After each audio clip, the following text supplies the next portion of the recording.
Alors bienvenue dans cette dernière vidéo donc sur le travail, et je vais parler dans cette vidéo de ce que je pense, qu'est-ce que devrait être le travail. Donc je vais vous dire ce que j'en pense, comment ça fonctionnerait pour que ce soit correct, logique, et que ça contribue à la fois à la population et au bonheur de chaque personne, hein, donc y compris des travailleurs.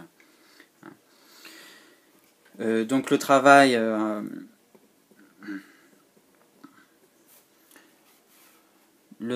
donc je le définis comme une activité obligatoire plus contraignante.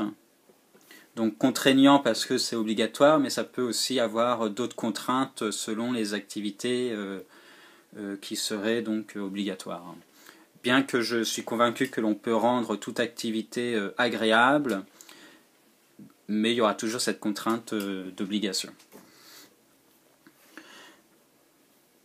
Donc ce que j'appelle, donc pour moi, un travail obligatoire, qu'est-ce que ça devrait être? Un travail donc obligatoire et contraignant, ça devrait se concentrer uniquement sur des tâches qui sont utiles et indispensables. Hein, donc ça peut être...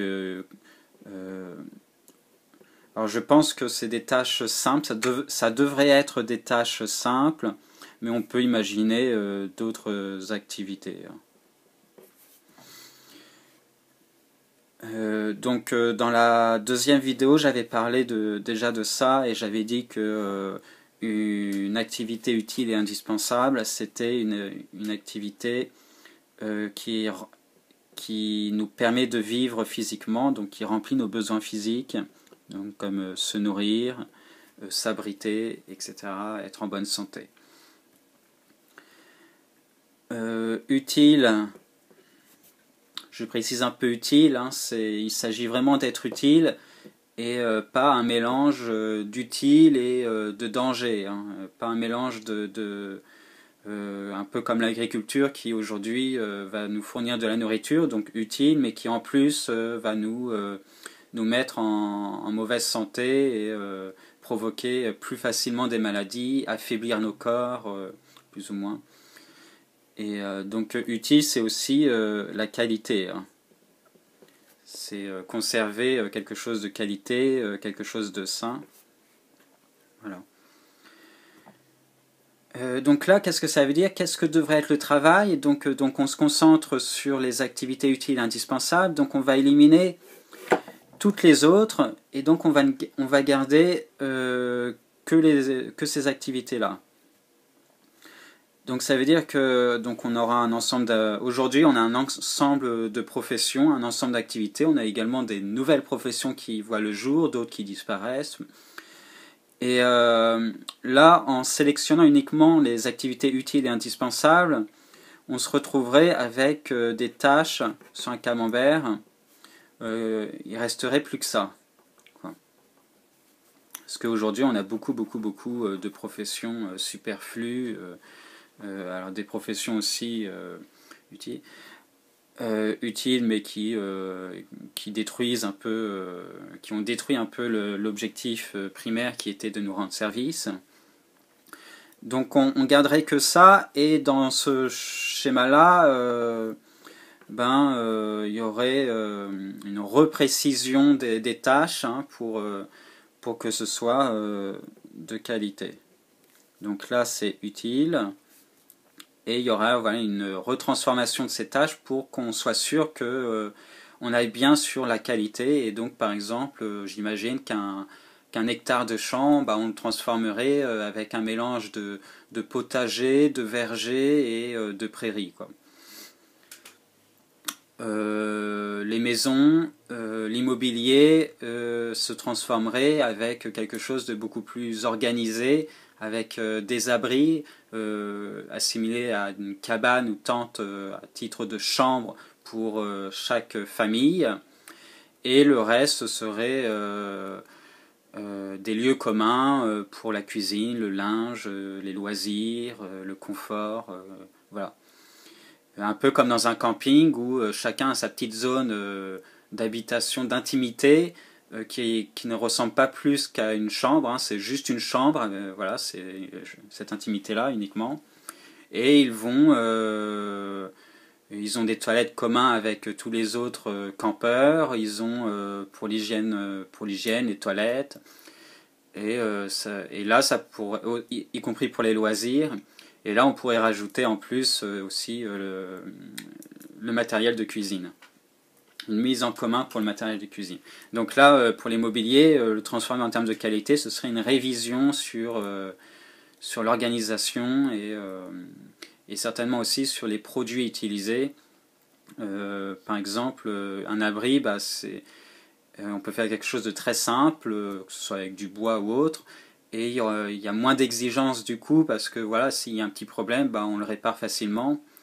Il n'y a pas besoin de faire appel à un maçon, à quelque chose, ou à d'autres activités, d'autres professions, ou d'autres matériaux qui seraient plus complexes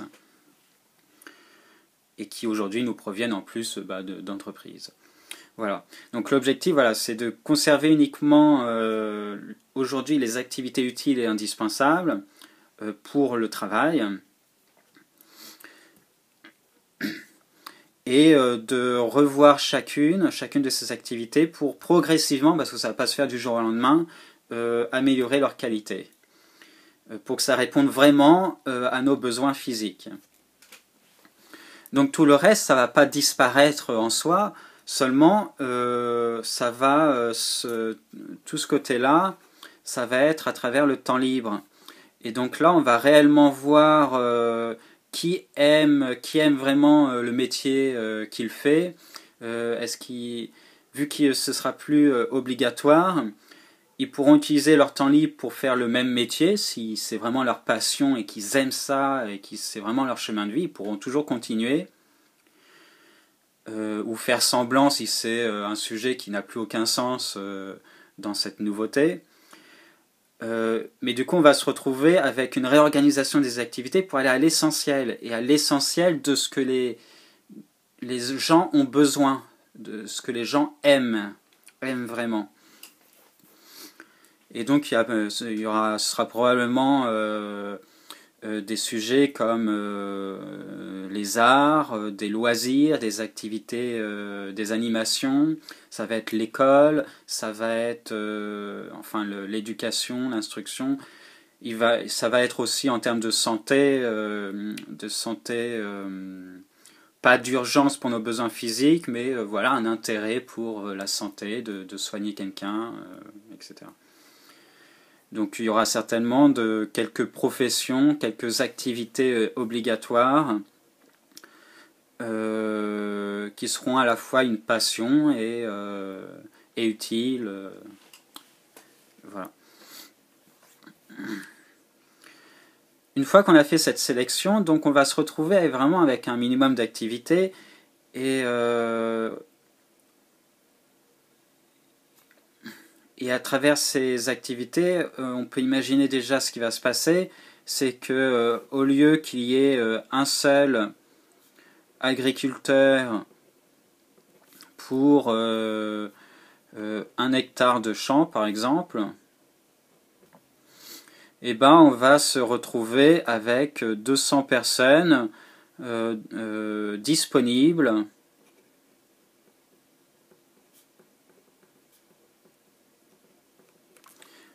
pour 7 hectares de champ.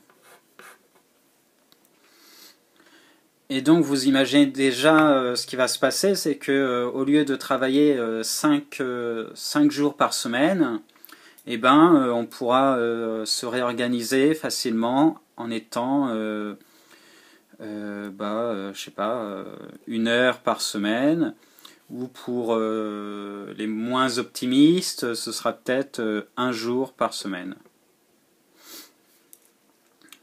Alors les moins optimistes aussi, ça dépend peut-être des activités, hein. Il y a peut-être des activités qui seront plus exigeantes et qui nécessiteront davantage de temps. Mais bon, on voit déjà que là, on a vraiment une optimisation logique du travail pour qu'elle réponde vraiment à nos besoins. Et donc tout le reste, c'est du temps libre pour nous, donc on peut vraiment choisir notre liberté et vivre au fil de nos envies, au jour le jour, suivre nos passions et apprendre aussi de nos erreurs, apprendre. Et surtout, comme on a du temps, on sera moins stressé, on sera moins dans l'urgence, on n'aura pas besoin de courir partout, on sera calme, apaisé. Voilà. Donc là, le travail, donc moi ce que je cherchais vraiment à travers cette réflexion, c'est que le travail soit réorganisé, qu'il y ait un nouvel fonctionnement pour que ce soit logique, pour que ce soit donc utile, sain pour le peuple, hein.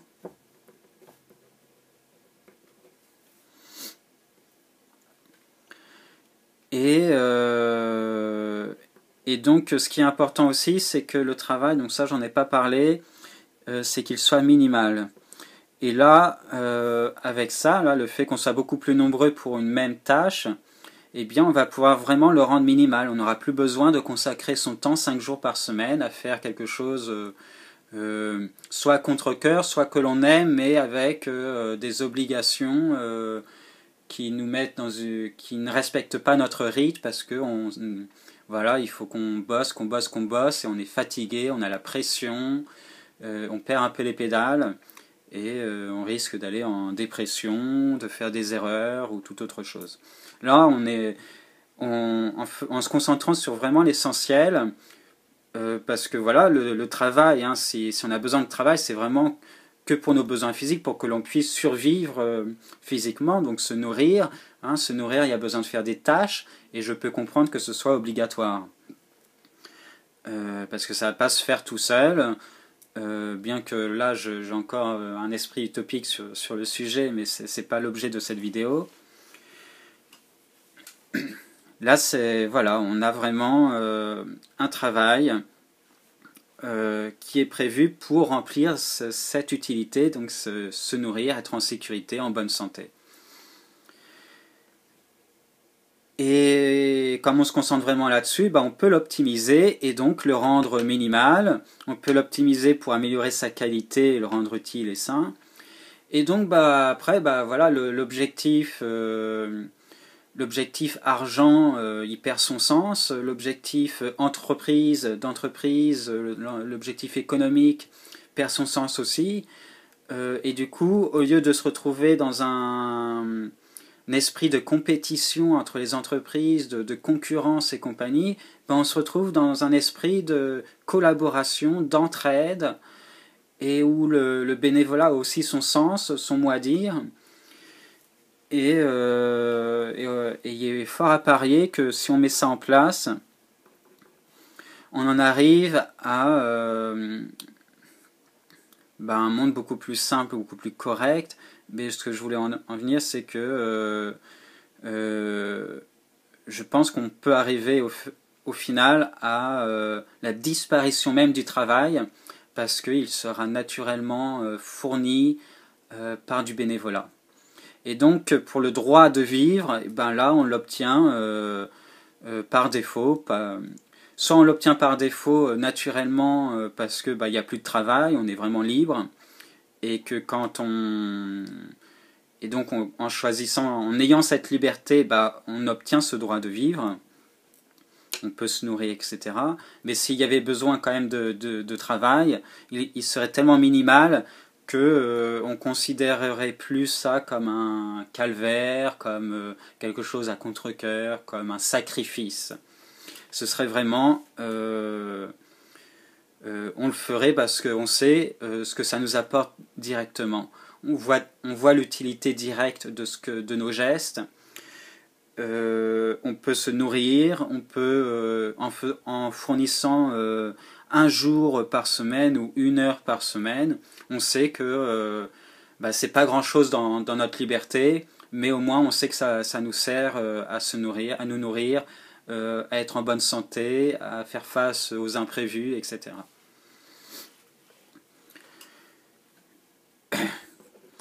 Et donc moi, mon esprit utopique me fait penser que en mettant ça en place, on arriverait au final à la disparition du travail. Donc moi j'en suis convaincu, certainement par optimisme, mais je mets un gros point d'interrogation. En tout cas, pour moi, c'est le seul moyen d'arriver à un monde meilleur, c'est de redéfinir cette façon de fonctionner dans la société, et en particulier pour ce qui est du travail, parce que ça nous bouffe notre temps, notre énergie, et si on gagnait ce temps, on a besoin de temps, on a besoin d'énergie, justement pour améliorer ce monde. Et là aujourd'hui, on nous le prend ce temps, on nous le prend à travers ce travail qui fournit un effort souvent destructeur, mais s'il n'est pas destructeur, c'est un effort perdu le plus souvent. Voilà, donc c'est à la fin de la vidéo. Donc pour le moment, j'ai pas réfléchi à comment s'y prendre pour le mettre en place. Réfléchissez-en aussi si ça vous intéresse. Et peut-être que je ferai une 5e vidéo avec des pistes pour en arriver là, quoi. À bientôt.